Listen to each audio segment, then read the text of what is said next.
Hi, everyone. My name is Lily, and today I want to talk about how to actually succeed without a dedicated designer in the team. It's a really nice intro from Valeria. But yes, sometimes, unfortunately, we have the cases when it happens. And before I talk about the topic, let me introduce myself. I'm Lily, and I work as product manager at Uber. And I'm coming from a more technical background. I have a lot of experience in building products for B2B companies in SaaS. But over my career, I had to learn some skills to actually help with wireframes, with designs. And that was not by choice, but by consequences. Скажем. So in the on a more personal note, I would like to share a bit about myself. So I live in Amsterdam for like 5 years, and during my free time, I have like several hobbies. One of them is gardening. So today I'm gonna touch the base on gardening tools and use it as one of my case studies. There are three things I want to go over today. So first, the problem of limited resources. Of course, when we talk about not having dedicated designers, it's not like it's our choice as product managers. Sometimes it's just the constraints that we have to deal with.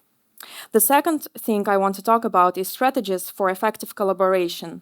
Of course, it's great when you have a designer in the team, but if you don't, how to improve the ways that you collaborate with them. And the last point is how to find the right balance between what you do and what you give to a designer. So does actually the problem of limited resources exist? As product manager, my job is actually ask why and understand if there is a problem.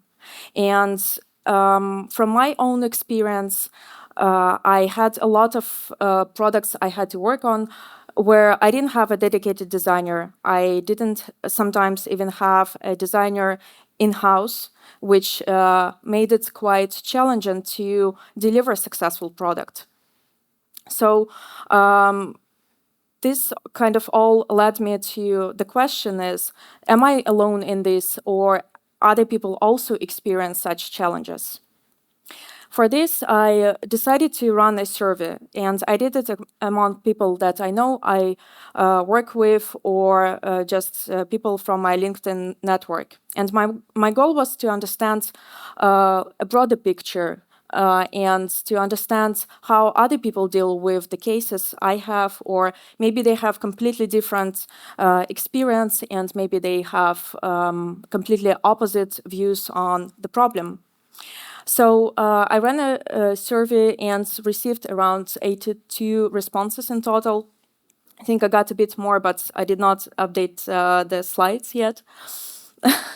Yeah, so 51 responses were from product managers, and 75% of them actually have experience of working without a dedicated designer.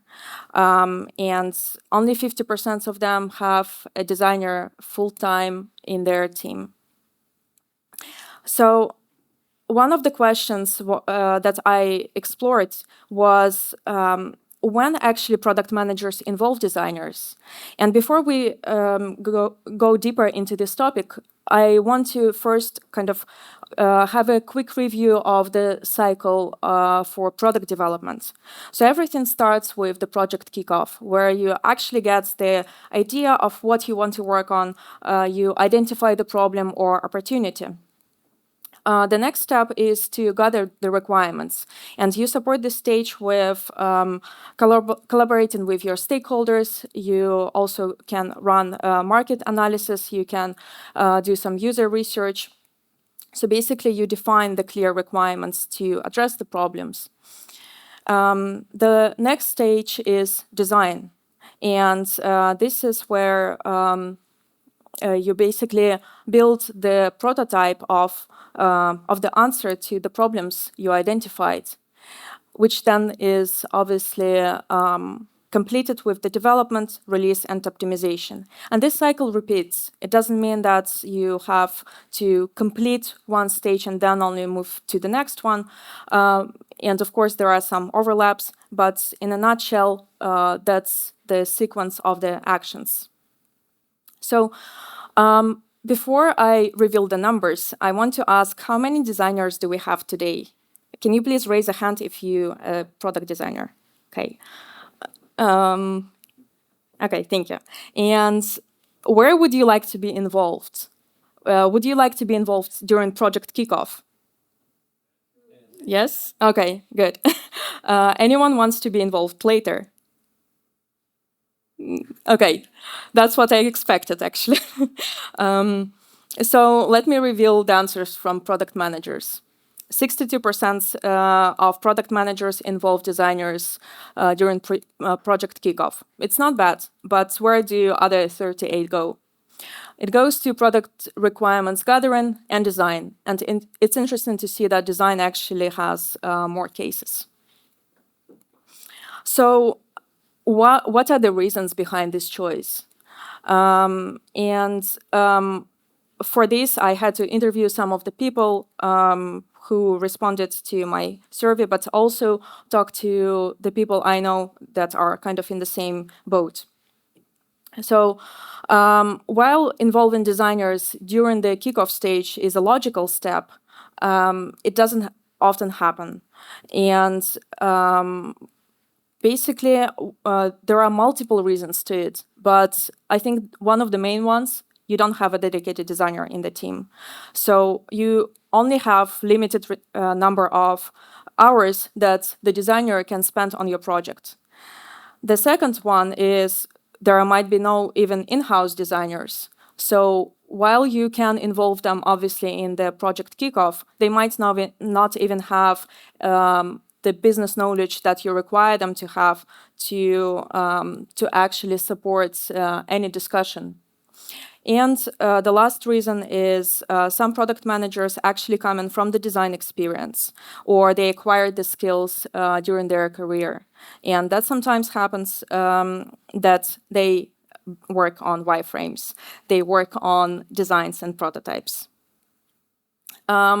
So this does enable product managers to kind of complete and kick off the whole design process, but of course it doesn't guarantee that the best result is delivered. And this approach in general can kind of result in the fact that you did not scope all the problems, you did not address all the possible scenarios, because when you obviously have more people and people with the expertise in the field, you have more chances in striking the right balance. So what are the strategies for collaboration? While I personally advocate for involving designers from day one, from project kickoff, the reality sometimes is not that simple, and sometimes we have to find compromises. As product managers, it's our job to actually deliver value despite the challenges we have. So that's why I want to talk about how to actually overcome this challenge of not having a designer in the team and look beyond the best practices written in the books. So referring back to the survey details, we know that we have three phases where product managers prefer to involve designers: project kickoff, requirements gathering, and design. And each of these phases has its own output. So as part of the project kickoff, you would like to have a one-pager, basically a document that outlines what is the product vision.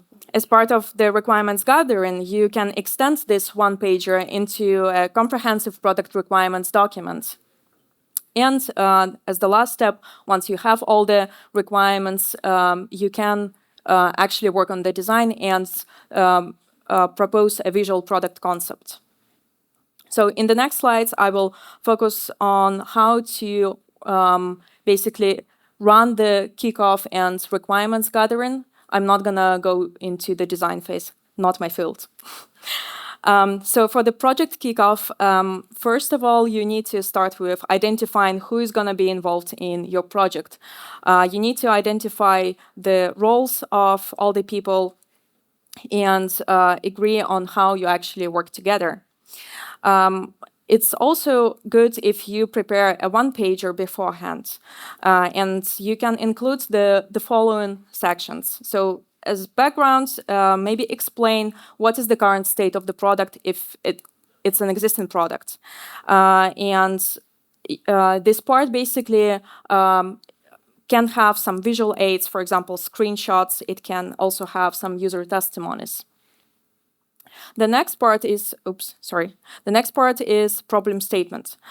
So define why you want to work on this project. What is the idea behind the project itself? And the last one is business impact. Basically, it's a justification for the project to exist, because you want to explain not just to the team that is going to work on this idea, but also to the business why you want to invest in this project. So as an example, I wanted to bring up one of my hobbies, which is gardening. So I did like a quick case study, gardening planner. Well, gardening is quite challenging, especially when it comes to seasonal planting. So sometimes you have only one strike a year. Basically, if you want to work, like if you want to grow tomatoes, you have only one chance a year, and then you can repeat the cycle next year, which is quite time-consuming, and sometimes people can be discouraged by not getting the results they want. So the problems that I would like to address is which plants to buy, how to schedule maintenance and other activities, and what kind of tools you actually need to be successful in gardening. In terms of the business impact, this could be a subscription-based app or a freemium. You can also look into affiliate partnerships or sponsored content. But before identifying all of this, you need to do deeper market research and understand what are the competitors offering and also what users actually want. Once you do that, you can identify the key metrics for your product and you understand how you measure the success of the product that you plan to launch. So after you kicked off the project, you can extend your one-pager with deeper analysis and more comprehensive requirements for the project. You can also go deeper with the team in terms of detailing how exactly you collaborate, what kind of tools do you use, do you have any check-ins where you check the progress from each of the team members, and obviously action items. So when working on the product requirements document, consider starting from the proposed solution. And a proposed solution, it's more like a high-level idea of what exactly you want to do, how exactly you want to address the problem statements, and most importantly, how you are gonna move the needle, considering your business metrics. The next part is prioritized requirements. So once you have a problem statement, it's not enough to have just one. You need to really break it down and make it more manageable. That way you can identify smaller iterations and deliver in iterations. Once you have the prioritized problem statements, you can go beyond and have like really small detailed proposals for the first iteration. And finalize the document with the go-to-market strategy. This will kind of also go back to the business metrics you have, and will explain how exactly you plan to launch the product, or project, and how exactly you will address the business metrics and at which points. So now let's go back to the case study. so I kind of give you a bit more more of examples how to kind of address these points. So the proposed solution would be, for example, to build an application that has all the tips on gardening, what kind of tools to buy, and would automatically plan all your gardening activities. In terms of the prioritized problem statements, again, make sure that you run user research in order to identify what problems people want to solve, and also what your competitors might be not addressing yet. So you really need to find this middle ground between the user needs, but also innovation that you want to bring to the market. And in the last part, in the detailed proposals, don't hesitate to include wireframes or mockups. You might want to kind of run the user research, or even like a session with the users where you try out several ideas and before you actually build the product. So that said, it's actually a lot of things that we as product managers can do before developing a product. And of course, it's not always about having just a product manager doing all this work. It's also about finding the right balance within the team, finding the right expertise within the team to address all of the things.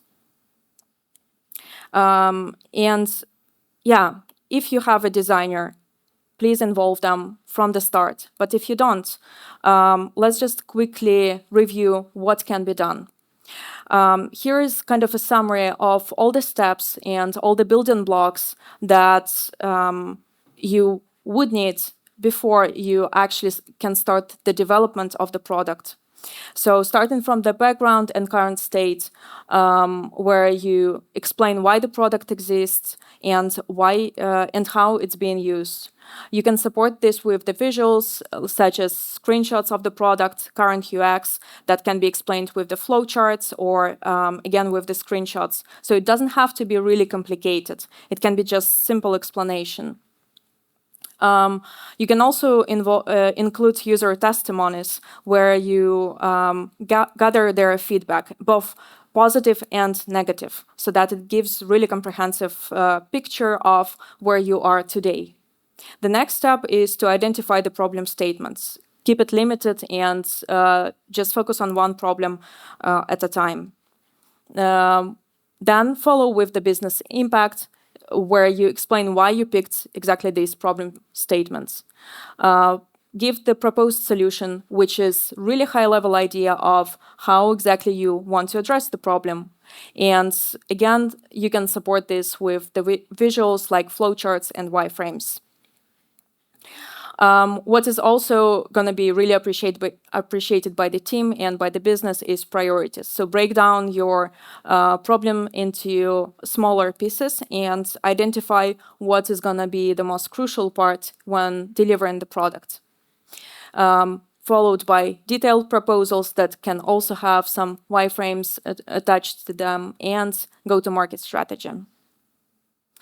So when I ran the survey, I actually really liked one of the responses I got from a product designer. The question was, when do you get involved in new projects? And among other choices, this person wrote his own response. In some cases, I get involved when the solution has been created, so lipstick on a pig. And I think we all can relate to these situations one way or another. So, but to keep things realistic, of course, we all say involve designers from the start. But if you have limited resources, it's just not possible. You just don't have this luxury of having a dedicated designer. So how to find the right balance is to actually look at all these building blocks and decide what will be needed for a designer before they can start to work on the project you have. So to kind of identify these building blocks, you can answer these three questions. The first one is business knowledge. Does everyone actually in the team understands the business well enough? Do they have enough knowledge on the historical reasons of why the product has been built, or some decisions that have been made during the product existence, and so on?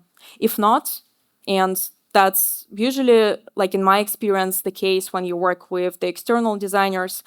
In this case, please invest in background and current state. This section will greatly help them to understand the product in depth. And don't limit it to just writing it down. Also have a call, have a meeting with them, and walk them through the product. The second question you need to answer is how much time a designer actually have to spend on your project. And this will help you to prioritize the work that you have in total, because designers can be involved in so many steps. And seeing the number of designers we have in the room, I'm not the one definitely who can elaborate on like all the things that you can do. But yeah, just make sure that you can prioritize. And the last one is what kind of risks you are actually willing to take. So, for example, are you okay with UX inconsistencies or with several iterations after the product launch? Those questions are important because those questions will help you to be ready when the product is launched and something went wrong. So never think about product requirements document as a kind of fixed document that should include all the pieces. Think of this as building blocks, and discuss it with your team. Discuss with the product designer as well what exactly they need in order to start, what they would use in their work, and try to find this balance where you both spend as less time as possible, because let's be honest, we all have a lot of work. So to optimize all of this, I suggest to adopt several things, starting from fostering open communication. And this can be done by having kickoff calls, regular check-ins, or just some ways of connecting with each other. So establish regular check-ins and create maybe a Slack channel or any other channel in the messengers that you use, where you can discuss open questions on an ongoing basis. And what is also important is to clearly define the roles. One of the points that Val raised was actually that she discusses with the designers what's the expectations from them, and with the business what are the expectations from designer. And I think it's a really good point, because we all are coming from different backgrounds. We all coming from different companies where we have already certain ways of working. And sometimes we come to the new place and we are like, oh, but I expected you to do this thing, but you did not. So just don't hesitate to actually put it on the table and discuss upfront. The next thing is collaboration tools. So use collaboration tools to streamline the communication and workflow. You always have to have a single source of requirements. It shouldn't be scattered around. It can be just a simple Google Doc, but everyone should be aware where to find it and should be able to access it. So use flowcharts, online boards, or even like whiteboards for offline collaboration. There are so many tools, and I think during COVID we all were exposed quite a lot to the online collaboration tools. So don't hesitate to continue, because they actually speed up the process a lot. And the last part is consider investing in design systems. So if you're a product manager and you know that there is no design system for your product, think about actually bringing this up, because this speeds up a lot of things, not only for designers, but also for product managers. And the last is obviously AI, which difficult to ignore nowadays. So, for example, you can use you can actually use Zoom when you run user interviews, and Zoom will generate you a script of the whole conversation. Then you can just process this script with ChatGPT or any other chatbot, and that way you will get a structured document and some outcomes of the discussion that you had without spending too much time on manual processing. AI can also help you to generate wireframes. So again, like if the agreement that a PM is doing wireframes and you don't have a lot of experience in this, you don't have a design system, then go ahead and just use AI to try it out at least. And as an example, I actually wanted to show you how AI can help with generating wireframes. So on the left side, you can see the input. So it's really like simplistic. You have 3 fields where you describe what kind of products you want to launch.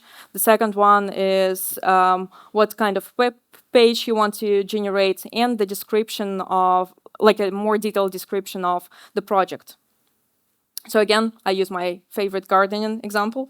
On the right side, you can see the output.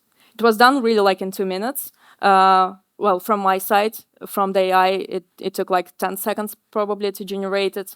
And of course, it doesn't look great. I'm sure a designer would do a much better job, but it's a starting point. It's a starting point where you can see that even with this minimalistic input from the user, you get already a form that will be available to the end user of your app. So I decided to go a bit beyond. Here is the input of our application. So I adjusted the prompt a bit, and I got the potential output of the tool. As you can see, there are like some dates and some activities that you need to do as a gardener to success. And I personally would probably prefer like a table view that would help me to understand like what exactly I need to do and when. But again, this is just a starting point. As a product manager, you don't have to excel in designing skills. You just need to be able to explain to a person or to AI what you want from the product, what kind of problem you're trying to address, and what you are expecting it to generate. So again, this is actually not an ad. It's just like I'm not even adding which product I'm using, but you might guess it from the examples I gave before. What I really liked about the tool is actually once the wireframe is generated, you can go ahead and edit it yourself. You can just add different components that are pre-built in the tool and replace the plain text with a table view, which I would do. So with that, I would like to conclude my talk and some key takeaways. Early collaboration is the key, and there is no doubt in it. So if you have the luxury of having a dedicated designer, go ahead and involve them from day one. But resource constraints is a real problem, and the limited resources require some creative approach also from you as a product manager. So think of collaborating with external agencies, think of utilizing some skills within the team that is available to you. The thing is that there is no one-size-fits-all thing in product development. We all have different products, different problems we are trying to approach. So just be creative when you try to find the balance. And that kind of leads me to the next point with balancing act. You need to find the balance together with your team. What exactly the designer and the engineering team needs, and what exactly can you as product manager deliver to them? And of course, if it's a lot of work on your shoulders, don't hesitate to optimize the workflow within the team, your own personal work, and use things like design systems, use things as AI when possible. So by embracing these principles and techniques, I think if you ever in a situation when you're a product manager and you don't have a dedicated designer in the team, you can actually succeed and you can actually deliver really cool products. So that's it from me.